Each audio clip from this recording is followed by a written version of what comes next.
안녕하세요. 결혼을 앞두고 있던 여자입니다.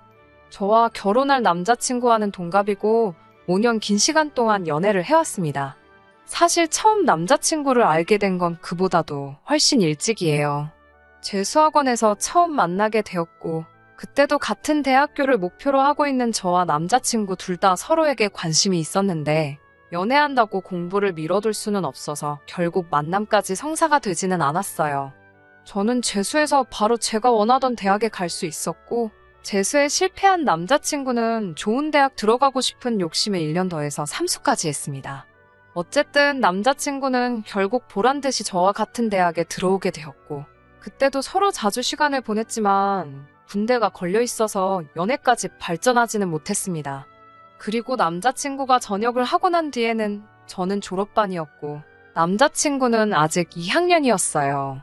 저는 그때 따로 만나던 남자친구가 있었는데 결국 지금의 남자친구와 이어지게 되었네요. 군대에 가버리면 저를 놓칠 수도 있을 것 같다는 생각에 저 때문에 억지로 군대를 미루다가 입대했다고 나중에서야 털어놓더라고요. 그런데 덕분에 복학 시기도 제대로 맞추지 못해서 남자친구는 입학도 늦었는데 졸업도 애매하게 늦게 했어요. 먼저 졸업한 저는 졸업 후 1년 뒤에 취직에 성공했고 그 뒤부터는 연애를 하면서 남자친구 취업 뒷바라지를 해줬어요.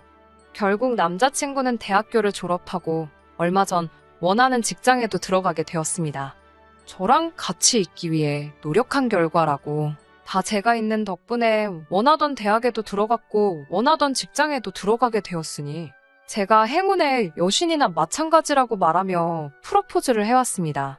직장도 안정적이고 급여가 좋은 회사였고 남자친구 말대로 저랑 함께하기 위해 이렇게 노력을 해온 사람이니 결혼하면 저도 분명 행복하게 해줄 거라는 생각에 프로포즈에 응했어요. 그런데 프로포즈 받은 행복도 잠시. 결혼 준비하면서 이런저런 일 때문에 답답해 이렇게 사연 적어봤습니다. 예비 시부모님 처음 인사드리러 간 날이었어요. 외식을 하면 좋았겠지만 또다시 코로나가 유행을 하면서 방역수칙이 깐깐해져서 예비 시부모님 집에서 만남을 가졌습니다. 식사가 끝나고 어색한 분위기가 이어지는 가운데 텔레비전에서 요즘 하고 있는 사극 재방송이 나오더라고요. 낯가림 때문에 어색했던 상황인지라 다들 텔레비전만 보면서 시간 보내고 있었는데 아버님께서 저것 좀 보라고 여자가 탐욕스러우니 자식이 아버지 알기를 우습게 알고 형제끼리 칼부림을 하는 게 아니겠냐는 말을 하면서 예로부터 여자가 져줘야지 평화롭고 남자가 잘 된다는 이야기를 하시더라고요. 암탉이 울면 집이 무너진다는 말이 괜히 있는 게 아니라고 하면서 엄청 재밌는 말을 하신 것 마냥 혼자 껄껄 웃으셨어요. 안 그래도 어색한 자리였는데 그 말씀에 분위기까지 이상해지고 아버님께서는 누구에게라도 자기의 뜻을 동의를 받아야 했는지 어머님 옆구리를 발로 쿡쿡 찌르면서 내 말이 맞지? 하고 재차 확인을 하시더라고요. 어머님께서는 마지못해 그렇다고 해주셨고요. 아무리 자리가 어색한 상황이었다고 할지라도 그래도 첫 만남인데 구태여 저한테 저런 말씀을 하시는지 이해가 안 됐습니다. 그렇다고 제가 남자친구 잡을 듯이 하는 행동 한 번 한 적도 없고 티낸 적도 없는데 말이에요. 일부러 저러시나? 혹시 벌써부터 제 길을 누르시려고 그러나? 그런 생각이 들었습니다. 그래도 제가 할 말은 다 하고 사는 성격인데 아무렴 기분 나쁜 말을 들었다고 할지라도 예비 시아버지 되실 분인데 아버님 재미없는 농담에 말대꾸는 하지 않았지만 그래도 동의도 하지 않고 그냥 가만히 앉아 있었습니다. 남자친구는 나중에 저한테 그때 왜 그랬냐, 뭐가 문제냐 하면서 자기 부모님이 신경 써줘서 초대한 식사 자리인데 그렇게 똥 씹은 표정하고 있을 필요는 없지 않았느냐고 답답해하며 화를 냈습니다. 아버님 말도 말이지만 그런 식으로 나오는 남자친구 반응도 섭섭하더라고요. 그래서 저도 솔직히 첫 만남인데 저런 말씀 하시니 나도 좀 서운했다고 따졌더니 그게 뭐가 서운할 일이냐고 어른이 분위기 좀 어떻게 해보려 꺼낸 말인데 누가 농담 가지고 서운해하냐고 하는 겁니다. 오히려 대화가 멈추고 어색해진 상황에서 예비며느리 될 제가 애교도 부리고 하면서 분위기를 띄웠어야 하는 거 아니었냐고 하더라고요. 얼마나 제가 거기서 불편한 티를 팍팍 냈으면 집안에서 가장 어른인 아버님이 그런 서투른 농담까지 했겠냐고요. 시댁이라고 벌써부터 그렇게 날 세우면 안 된다고 하는 거예요. 제가 성격상 낯도 많이 가리는 편이기도 하고 사실상 유학생활까지 하면서 가장 어려웠던 게 어른을 상대하거나 하는 일이었습니다. 경험이 많지 않아서 그런 자리에서 제가 제대로 행동하지 못한 부분은 인정합니다. 그런데 아버님이 꺼낸 말은 분위기 전환을 위한 농담이라고 생각되지 않았어요. 그리고 아무리 제가 며느리 될 자식뻘 같은 존재일지라도 그 자리에서 제가 애교 부리며 분위기를 전환시켜야 된다는 건 아무래도 이해가 가지 않았습니다. 하지만 남자친구 말대로 아버님이 아기를 가지고 한 말이 아니라는 해명을 듣기도 했고 저도 불편한 기색을 숨기지 못한 잘못이 있었기 때문에 그날 일은 그냥 제 마음속에 묻어두기로 했습니다. 그런데 정말 어이가 없는 일이 처음 뵌 날 얼마 지나지 않아서 일어나고 말았어요. 결혼 준비를 하면서 결혼식장이나 기타 여러 가지들도 중요하지만 가장 중요한 건 아무래도 살 곳 아니겠어요?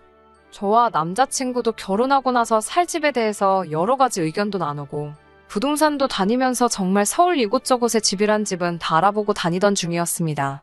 뭐든지 장점만 가지고 있는 집은 정말 찾기 힘들더라고요. 비교적 신축의 집값까지 적당한 곳은 위치가 참 애매해서 대중교통 타기도 번거롭고 회사에서도 멀었고요. 반대로 위치가 마음에 드는 곳은 마음에 드는 만큼 아파트가 구축이기도 하고 주차장 문제도 있었어요. 모든 걸 다 만족시켜줄 만한 집은 가격이 문제였고요. 신혼집 구하게 되면서 예비시댁에서도 어느 정도의 지원금을 마련해 주셨고 대출도 당연히 받을 계획이지만 10억이 넘어가는 집을 구할 방법은 없어 보였습니다. 결국 후보는 두 군데로 좁혀지게 되었어요. 출퇴근 위치도 좋고 재개발 예정지이긴 하지만 작은 집을 구하느냐 아니면 서울 근교 서부권이나 동부권 신도시에서 시작을 하느냐로요.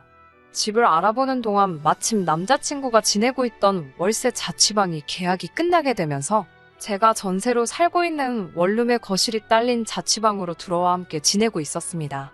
명절을 앞두고 있는 상황이었는데 남자친구가 집에는 안 가보느냐고 물어보더라고요. 저는 당연히 저희 부모님 집을 이야기하는 건 줄 알고 코로나가 유행이기도 하고 엄마가 몸이 약한 편이라 괜히 걱정이 돼서 올해는 안 갈 생각이라는 말을 했습니다.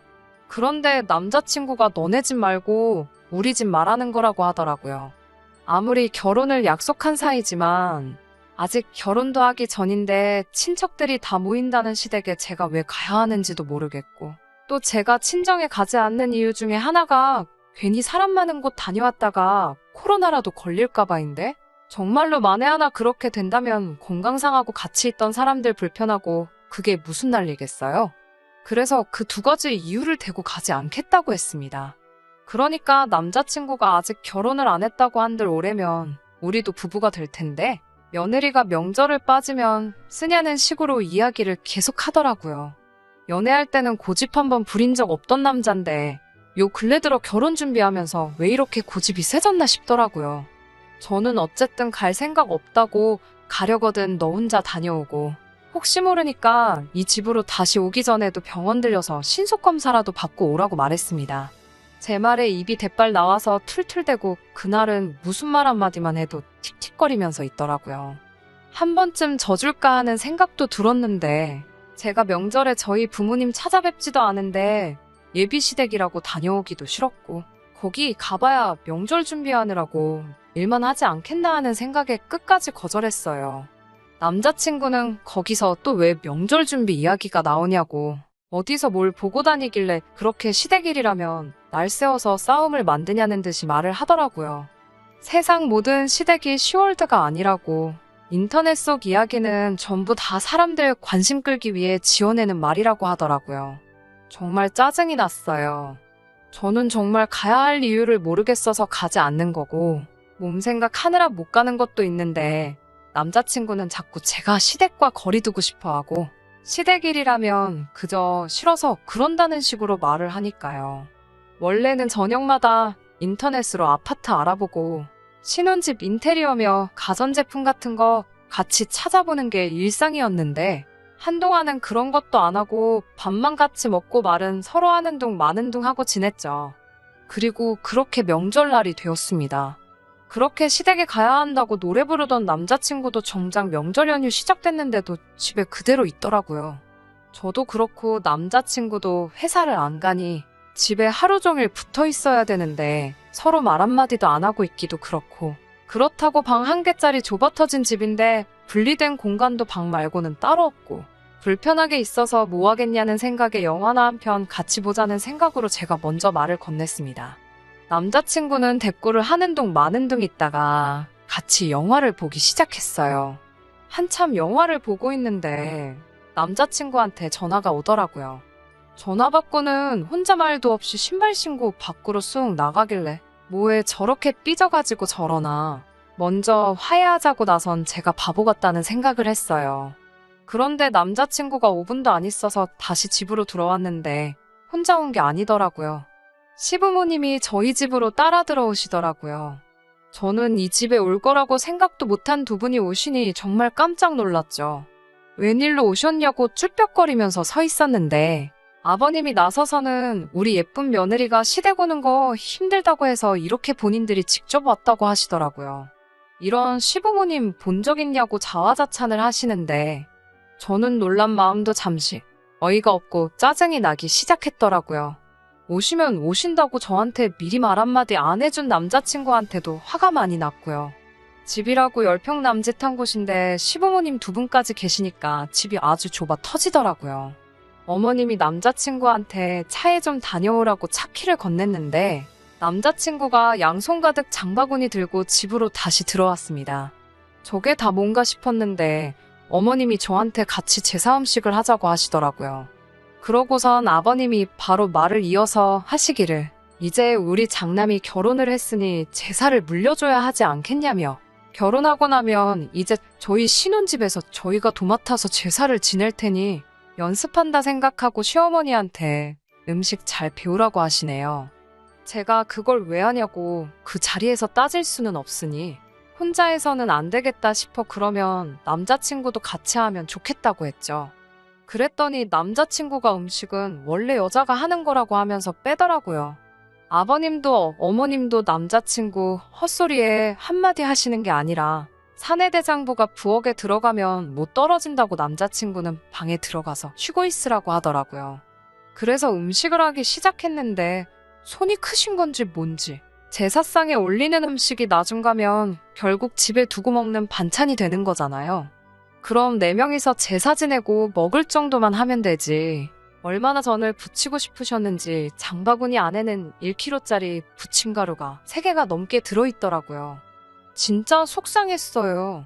전셋집이기는 하지만 내 집이다 생각하고 매일같이 꼼꼼히 청소해가며 관리하던 집인데 가스불도 아니고 인덕션 2구짜리로 좁아터진 주방에서 전을 어떻게 부치냐 했더니 그럴 줄 알고 집에서 전기 프라이팬도 가지고 왔다고 남자친구 시켜서 또 차에서 가지고 오라고 하시더라고요. 어머님이랑 붙어있기 싫어서 저는 주방에 서서 인덕션으로 전 부치고 어머님은 바닥에 자리 깔고 하시는데 신문지도 안 깔아놓고 하시면서 기름은 여기저기 팡팡 튀고 있고 나중에 청소하는데 아주 고생했어요. 아무튼 몇 시간 동안 그렇게 겨우겨우 제사 음식 끝내놨더니 아침에 일찍 차례 지내야 한다고 오늘은 주무시고 가시겠다는 거 아니겠어요? 어머님한테 보시다시피 집이 좁아서 주무실 만한 공간이 없다고 말씀드리니 자기들은 거실 아무 데서나 자면 된다고 하시더라고요. 그런데 남자친구가 또 나서서는 부모님을 바닥에서 주무시게 할 생각이냐며 제 방에 침대까지 양보해 드려야 했어요. 그 와중에 아버님은 당연하게 씻지도 않고 양말도 그대로 신으신 채로 침대 위에 올라가시고 정말 미치고 팔짝 뛰는 줄 알았네요.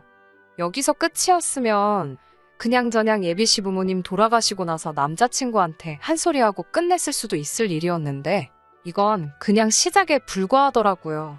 다음날 새벽에 어머님이 저를 또 깨우시더라고요. 여기는 주차를 어디다가 해야 되냐고 물으시길래 주차하신 거 아니냐고 물었더니 우리 차 말고 라고 말하면서 친척분들이 오셨다는 말을 하시더군요. 친척들이라니 무슨 소린가 했는데 저희 집에서 차례 지낸다고 시댁 친척들을 여기로 다 부르셨다고 하십니다. 그 소리에 이건 또 무슨 일인가 싶어서 또 표정 관리를 못했나 봐요.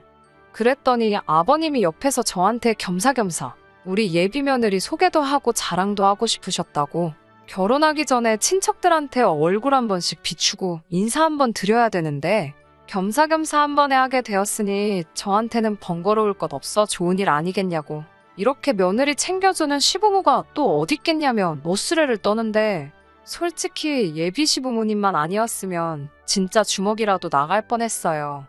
그 시점부터 정말 온갖 시댁 친척들이 하나둘씩 집안으로 들어오는데 써있을 자리도 없을 정도로 정신이 없더라고요. 차례 끝나고 나니 상 차려놓고 밥 먹을 자리는 안 나오니까 전날에 정말 그렇게 많이 부친 전들 다 비닐봉지에 담아서 한 봉지씩 손에 쥐어주고 보내는데, 정작 전 부친 건 거의 저 혼자 다 한 것 같은데 저희가 먹을 건 하나도 없었습니다. 남편은 그 와중에 친척형들하고 술 한잔 마시고 온다고 밖으로 나가고, 십수명의 사람들이 휩쓸고 간 저희 집은 엉망이 되었는데 치울 생각하니 한숨조차 안 나오더라고요. 그리고 혼자 신나서 술 잔뜩 처먹고 온 남자친구하고 정말 대판 싸웠어요. 이 좁아터진 집에 그 많은 사람을 부를 생각을 다 하냐고, 결혼 전이라 시댁 안 간다는 말에 삐져가지고는 무슨 사람 먹이려고 어디 작정하고 버린 일이냐고, 10년을 알아오고 5년간 연애한 그 사람하고 똑같은 사람이 맞냐, 사람이 갑자기 변한 거냐 아니면 여태껏 본성을 숨겼던 거냐, 정말 파혼까지 할 기세로 속에 담아두었던 말 전부 다 꺼내서 했습니다. 파혼 이야기까지 오가기 시작하니 그제서야 남자친구가 무릎을 꿇고 저한테 빌더군요. 시부모님 말이 여태껏 자기가 저를 쫓아다녔다는 사실에 결혼하면 주도권은 저한테 있겠다, 뭐 이런 말씀을 하셨다나요. 그래서 일부러 더 세게 나왔다고 합니다. 본심은 아니었다고요. 여태껏 제가 알던 사람으로 돌아올 테니 한 번만 용서해달라고 빌더라고요. 그놈의 정 때문인지 정말 자초지종 처음부터 끝까지 설명하고 싹싹 비는 모습에 마음이 약해져서 사과를 받아줬습니다. 그냥 받은 건 아니에요. 시부모님이 그렇게 나오셨다는 사실이 신경이 쓰였고, 주도권 이야기로 뒤에서 남자친구를 조종했다는 사실은 용서가 되지 않았어요. 어차피 결혼하면 시부모님하고 사는 거 아니니까 적당히 할 도리만 하고 거리 두고 지내면 된다고 생각했죠. 얼마나 안일한 생각이었는지 참 후회가 되네요. 결혼하면 제사 물려받을 생각 없다, 혼인신고는 곧바로 하지 않고 지켜보다가 정말 약속들을 지키고 있는 것 같으면 그때 가서 하겠다고요. 당연히 시댁에 방문하는 건 남자친구 혼자서만 하기로 약속받았고, 신혼집의 경우에는 남자친구의 명의로 해주되 제가 모은 돈이나 친정지원금 한 푼 들이지 않기로 했어요.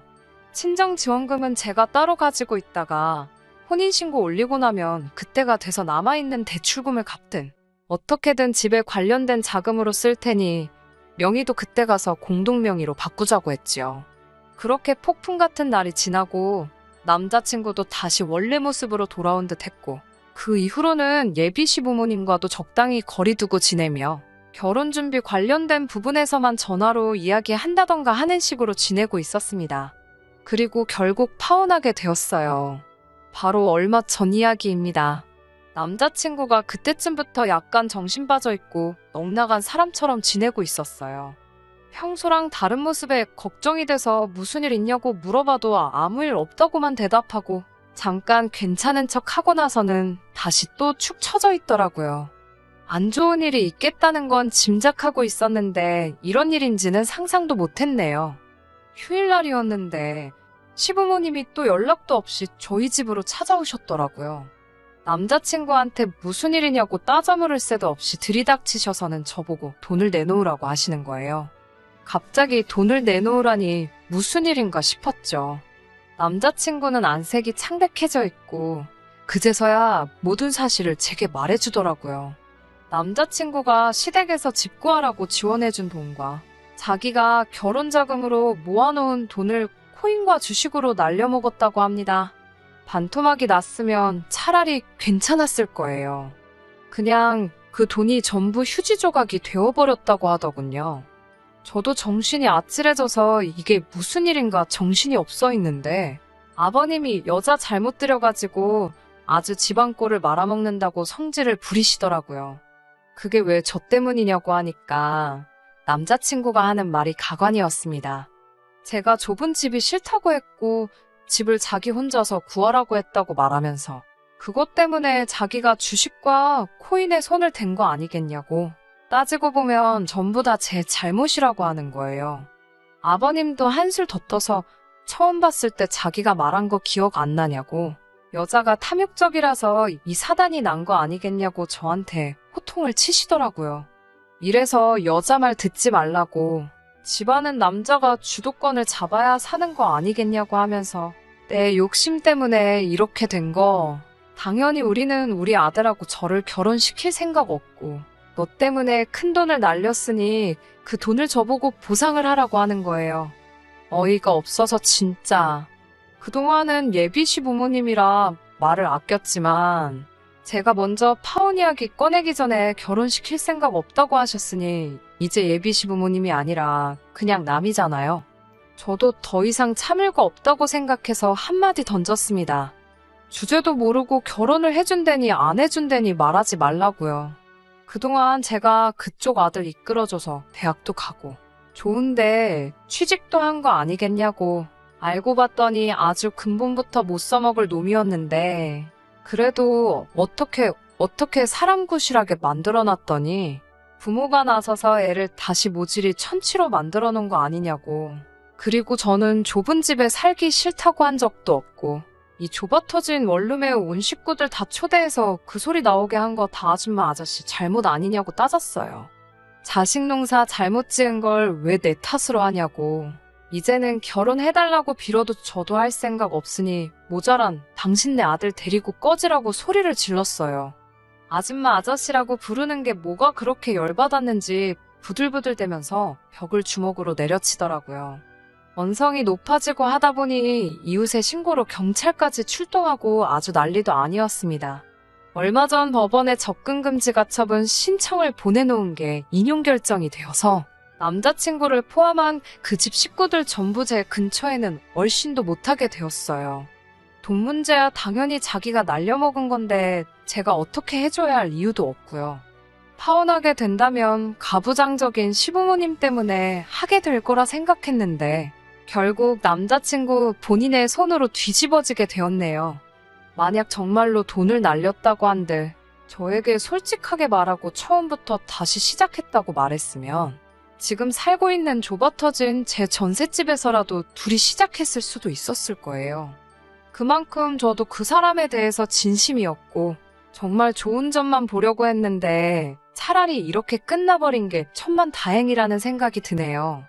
부모님 말을 잘 듣는 것도 좋지만 스스로 판단하고 결정할 수 있는 사람이 되는 것도 중요하다고 생각합니다. 괜한 기싸움 하지 말고 서로 대화로 풀어나가는 것도 중요하다고 생각해요. 저는 결국 파혼하게 되었고 그동안 함께한 시간을 날리게 되었지만 남자친구도 그 시간과 더불어 여태 모아온 돈과 자기 부모님 재산까지 날려먹었으니 그걸로라도 위안 삼으려고요. 끝까지 들어주셔서 감사합니다. 오늘의 사연은 여기까지입니다. 구독과 좋아요, 알람 설정 부탁드리고 더 좋은 사연으로 다시 찾아뵙겠습니다. 감사합니다.